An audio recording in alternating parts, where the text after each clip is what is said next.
So the Battalle Developmental Inventory, second edition, was our project by Virginia, Chloe, me, and Alicia. The purpose of this assessment is to identification of developmental strengths and opportunities for learning of children with disabilities, and to assess the assessment of children, particularly infants, that are at risk in a developmental area. For those with disabilities, there are adaptations that can be put in the test. And the instrument assesses 5 domains. Each domain is adaptive, personal, social, communication, motor, and cognitive. And each domain is a major area of child development. The age range is birth to 8 years. The type of assessment is a structured administration.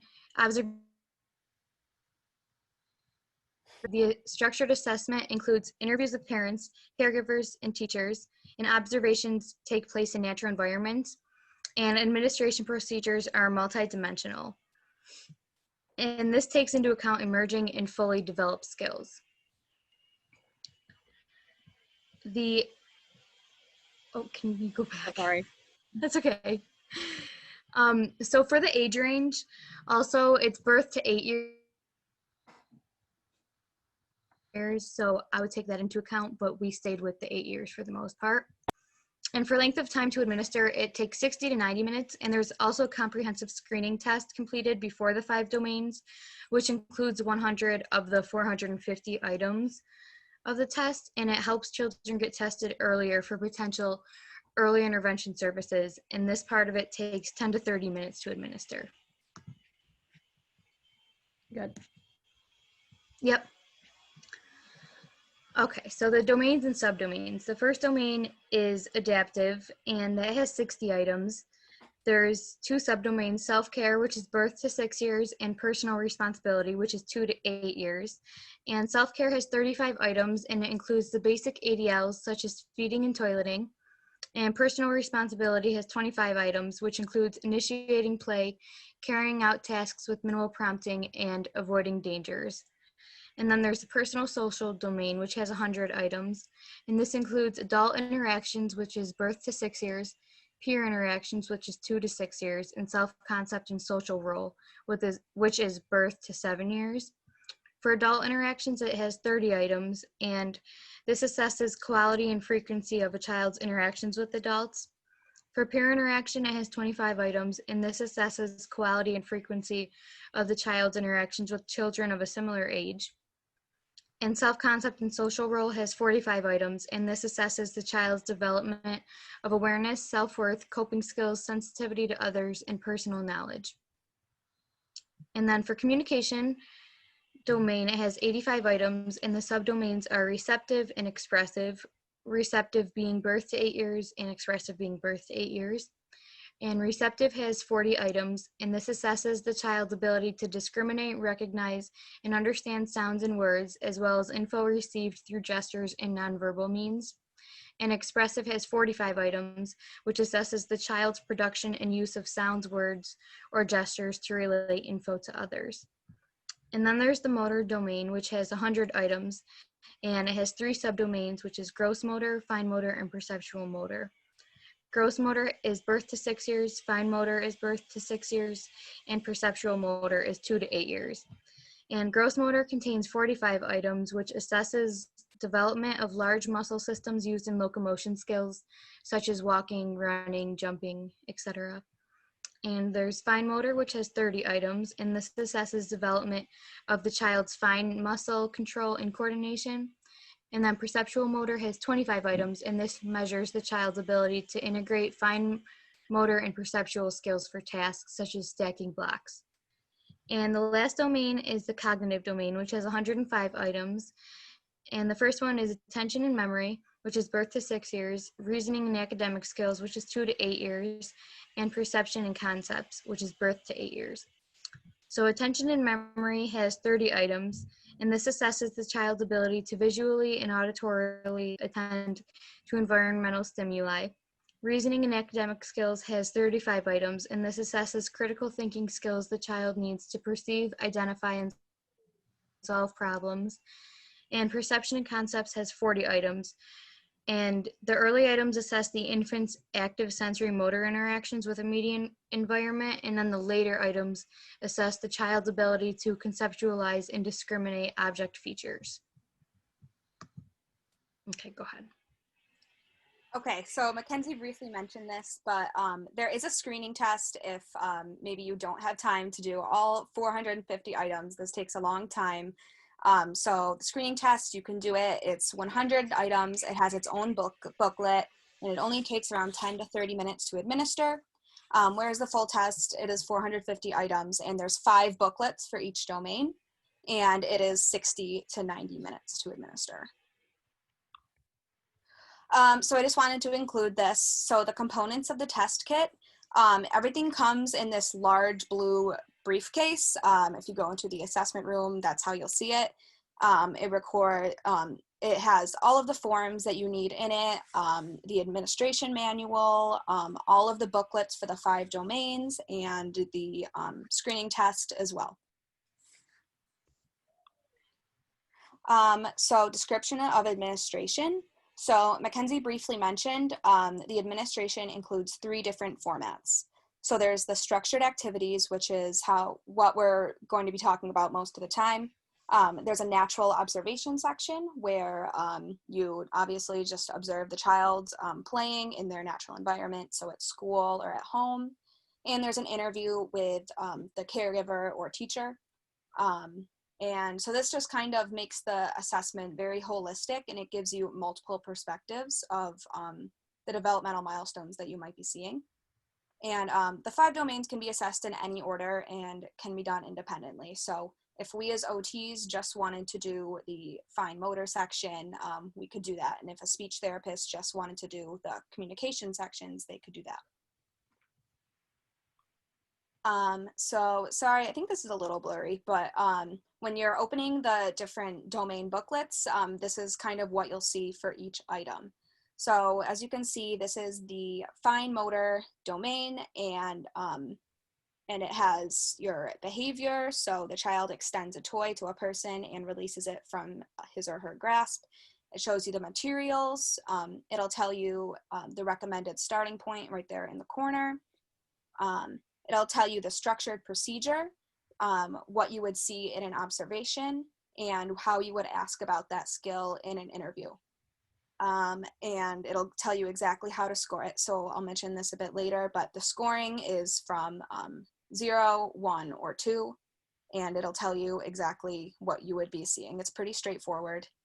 And something that I was a little confused about, you don't need to do like the structured part, then the observation for that part, and then the interview for that part. You can do all of the structured assessments at once, then do your observation, then do your interview. It's just kind of what your preference is. And here is our example. Okay. So we went through and did the fine motor subset of the motor domain, and we carried out the section that would specifically for a child who's between 5 years and 0 months and 5 years and 11 months. So here's that video. All right, Virginia. So today we are going to test your fine motor skills using the Battalle. So first we're going to start with tracing, and we're going to trace these designs that have corners. So I'm going to demonstrate. We're just going to go down, press, down, across. Okay? Okay. Ready? I'm ready. All right.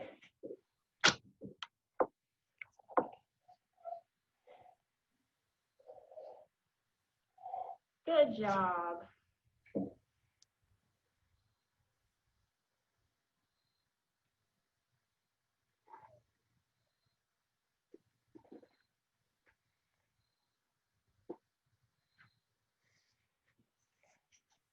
All right, so watch what I do. I'm going to make this little book with this paper. See? I fold it over this way to make a little bow. Okay. Now you try.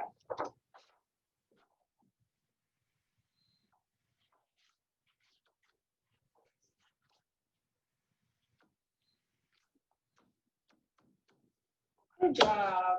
That's a book. Now watch how I fold this paper. I'm gonna fold it in half like this. Okay. And then I'm gonna fold it again like this. Okay. Can you try?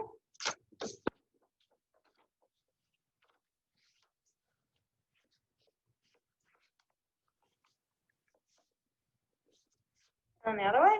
Yep.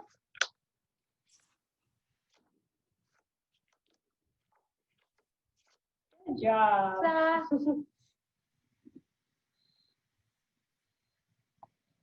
So now we're going to do the padlock. This is locked. It will not open. This key will unlock it. Can you try and unlock it?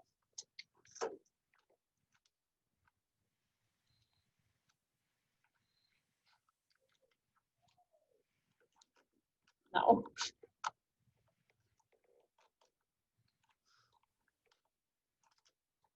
Good job.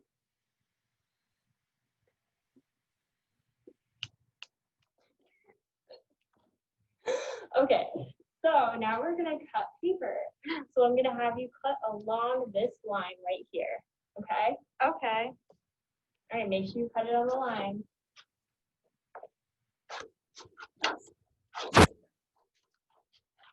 Oh. Good job. Fix your mistakes.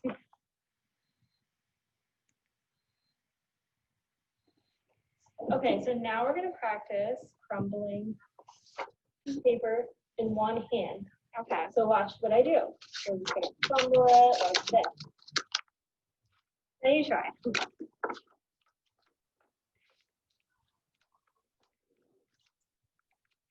Good job.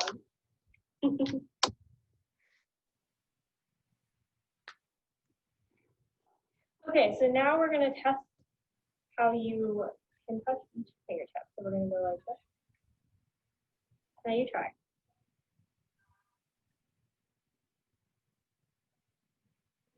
Oh, all right. All right, so now we're going to take a crayon and we're going to tie a knot over the crayon. So we're going to start and tie a little knot just like this. Now you try. I want the yellow crayon. Oh, you want the yellow crayon? Yeah. Okay. Yellow's my favorite color. You can make Christmas colors though. Oh, with the red and the green. Oh yeah. Mm-hmm. All right, tell me when you're finished. I'm done. Perfect. Making a necklace.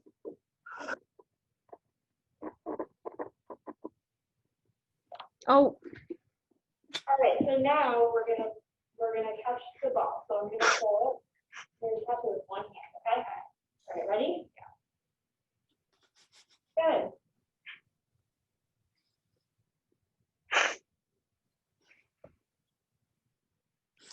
Okay, that was that video.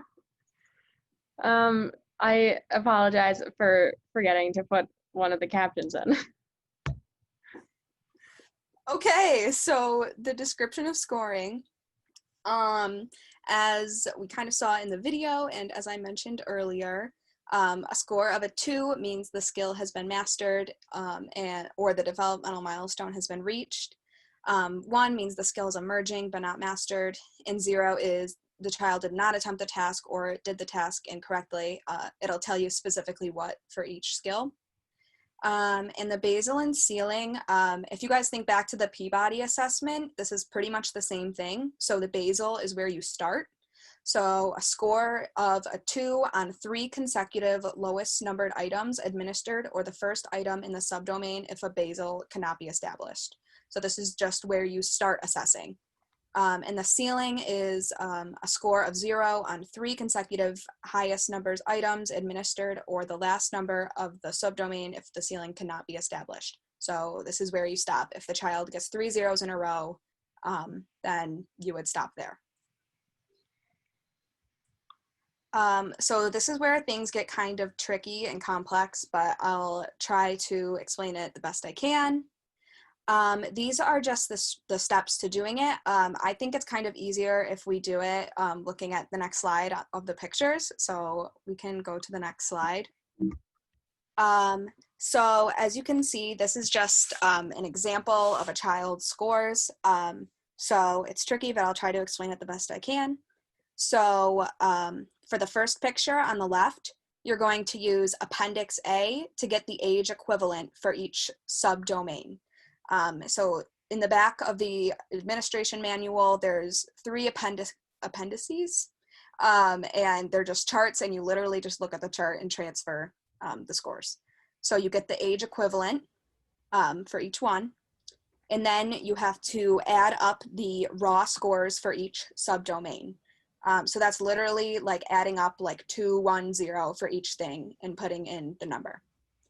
And then if you move to the third and fourth column of that picture, you're going to go to Appendix B, and you're going to get the subdomain percentile rank and the subdomain scaled score. And like I said, just go to the Appendix B, and it'll show you right there. Just look up with your answer from the raw score. And then you're going to add up the subdomain scaled scores. So as you can see in the first, the adaptive domain, they got 11 on self-care and a 9 on personal responsibility. You add that up to get 20, and then you're going to transfer it to the conversion table. So if you follow the arrow, they put 20 in the adaptive section for the sum of scaled scores. From here, you're going to go to Appendix C, and you just look up 20 in Appendix C, and you're going to transfer that to get your developmental quotient.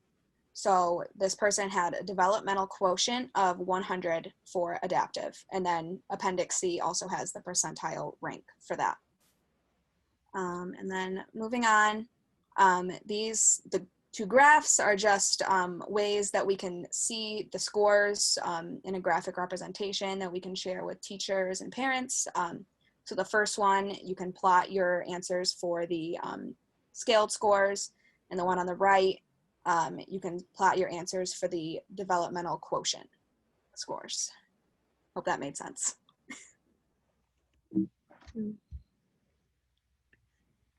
Okay, so now we're going to talk about normative information. So found an article that talked about how they were able to norm this. So they had a standardization, and they used 800 children, 100 for each age level. So there was 50 girls and 50 boys, and it was age birth to 8 years old.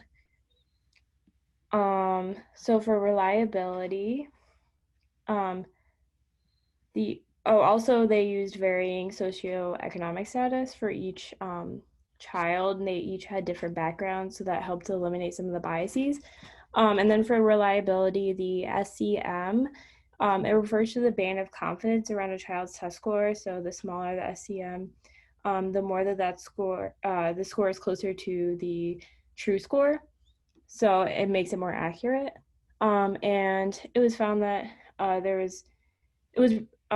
then for the test retest, it was retested with 183 children within 4 weeks. So they retested them again to see how the retest reliability was.